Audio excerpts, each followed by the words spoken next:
ہمارے بعض بھائی کہتے ہیں مفتی صاحب پتہ نہیں کس نے جادو کروا دیا ہے، گھر میں برکت ہی نہیں ہے، پیسہ آتا ہے ختم، کبھی میرا اور بیوی کا جھگڑا ہو رہا ہوتا ہے، بچے نافرمان ہیں، آپس میں لڑ رہے ہیں، ایک عجیب بے سکونی بے چینی ہے گھر کے اندر، سکون نہیں ہے، ذرا چیک کر کے بتائیے گا کس نے کیا کروا دیا ہے۔ بہنیں کہتی ہیں کیا کروا دیا ہے؟ اب اگر کوئی یہ کہہ دے نا کہ تم پر تو بڑا کالا جادو کروایا ہوا ہے، تو بھئی یہ ان کی من کی مراد پوری ہو گئی، اور میں بہت بڑا عالم بھی ہوں اور عامل بھی ہوں ساتویں آسمان پر، مفتی صاحب نے بتا دیا کالا جادو، اور اگر میں کہوں نہیں کچھ بھی نہیں ہے تو انہیں شک پیدا ہوگا میری علمیت اور قابلیت پر، میرے سکلز جو ہیں وہ مشکوک ہو جائیں گے۔ مفتی صاحب دوبارہ چیک کیجئے گا۔ اب ہم جیسے آدمی کہتے ہیں کہ بہن آپ کے گھر پہ کوئی جادو ٹونا نہیں ہے، ہاں ایک جادو ہے اور وہ کروانے والے آپ سب ہیں۔ وہ کیسے؟ آپ نماز پڑھتے ہیں؟ نہیں۔ روزہ رکھتے ہیں؟ کچھ آگے پیچھے ہو جاتا ہے۔ قرآن پاک روزانہ گھر میں کھلتا ہے، تلاوت کرتے ہیں؟ نہیں۔ گھر میں گالی گلوچ چلتی ہے؟ وہ تو ایسے چلتی ہے کہ جیسے بس سانس لے رہا ہو آدمی اندر باہر۔ بچوں کو علم دین سکھایا؟ آپ نے علم سیکھا؟ نہیں۔ جب یہ سارے جادو جمع ہیں، گھر میں برکت کیسے پیدا ہوگی؟ آپ جو روزی کما رہے ہیں اس کے احکام سیکھے کہ وہ حلال ہے کہ حرام ہے۔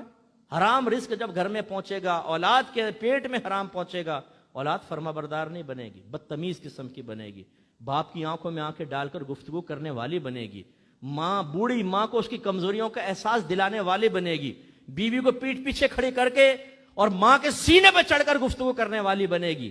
یہ اس رزق کی برکتیں ہوتی ہیں جو ہم نے مشکوک ان اولاد کے پیٹ میں اتارا ہوتا ہے۔ جادوگر تو ہم ہیں بہت بڑے۔ میرے آقا صلی اللہ علیہ وسلم نے ارشاد فرمایا کہ جب شوہر بیوی کو اپنے پاس بلائے اور وہ انکار کر دے تو اللہ تعالیٰ کے فرشتے تمام رات اس عورت پر لعنت کرتے رہتے ہیں۔ صحیح حدیثوں کا الفاظ آپ کو بتا رہا ہوں، بخاری کی روایت۔ اب آپ مجھے بتائیں، ہمارے یہاں گھر میں چھوٹے چھوٹے لڑائی جھگڑے ہوتے ہیں، بیوی منہ پھیر کے وہاں لیٹ جاتی ہے، شوہر راضی کر رہا ہے وہ راضی نہیں ہو رہے، فرشتوں کی طرف سے لعنت برسنا شروع ہو گئی۔ گھر میں تصویریں ہم لگاتے ہیں، نبی کریم ارشاد فرماتے ہیں جس گھر میں کتا یا تصویر ہو یا حالت جنابت میں کوئی ہو، اس گھر میں اللہ کی رحمت کے فرشتے نہیں آتے۔ ہمارے اکثر نوجوانوں سے پوچھ لیں، یہ جنبی ہوتے ہیں، انہیں نہ غسل کے واجب ہونے کا اصول پتہ ہے، نہ غسل اتارنا آتا ہے۔ ہر ایک کی بات نہیں کر رہا ہوں، لیکن بہت سارے ایسے ہوتے ہیں پتہ ہی نہیں ہے غسل کیسے کیا جاتا ہے کیسے نہیں، پتہ ہے کہ احتلام ہو گیا پھر بھی 3 دن میں جا کر نہاتے ہیں، کیونکہ نماز تو پڑھنی نہیں ہے معاذ اللہ۔ اب یہ شخص جب تک گھر میں رہے گا اللہ کی رحمت کے فرشتے نہیں آئیں گے۔ ایسے نوجوانوں سے ہاتھ جوڑ کے گزارش ہے کہ جب کوئی مر جائے نا اس کے پاس کم از کم آپ نہ جائیں، کیونکہ آپ کی برکت سے رحمت کے فرشتے نہیں آئیں گے اور مردہ آپ کو کوس رہا ہوگا، کمبخت اس کو تو باہر نکالو، یہ جنبی کہاں سے آ گیا، فرشتے باہر کھڑے ہوئے ہیں۔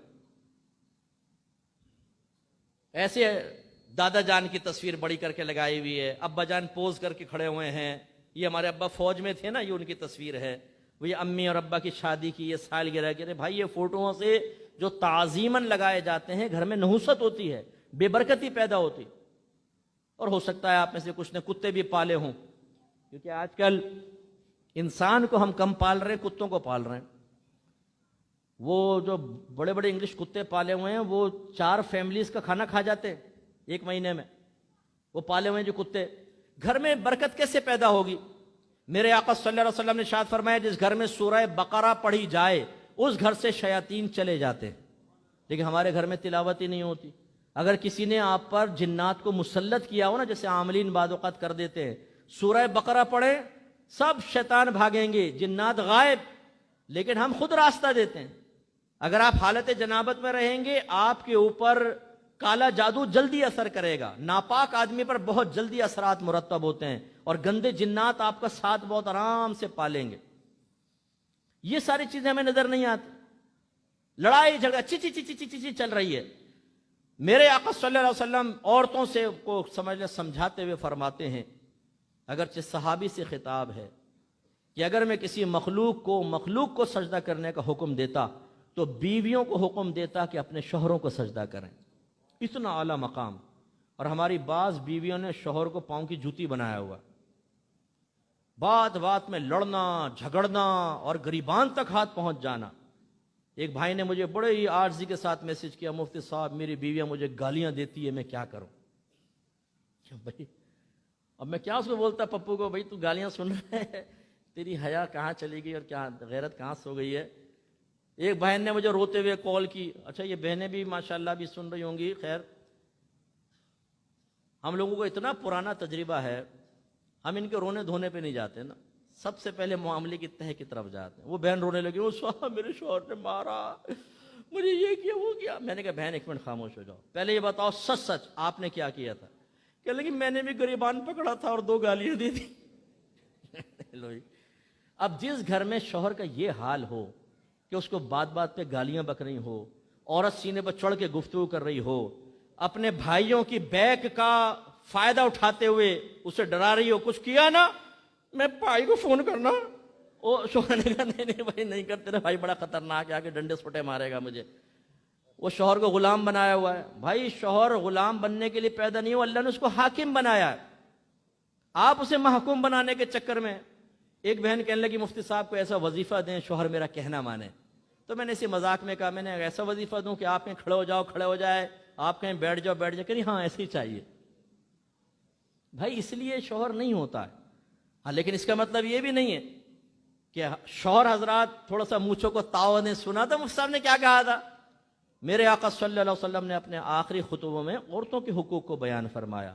فرمایا اللہ تبارک و تعالیٰ نے کمزور مخلوق کو تمہارے تابع کیا ہے، تم ان عورتوں کے معاملے میں ہمیشہ اپنے اللہ سے ڈرتے رہنا۔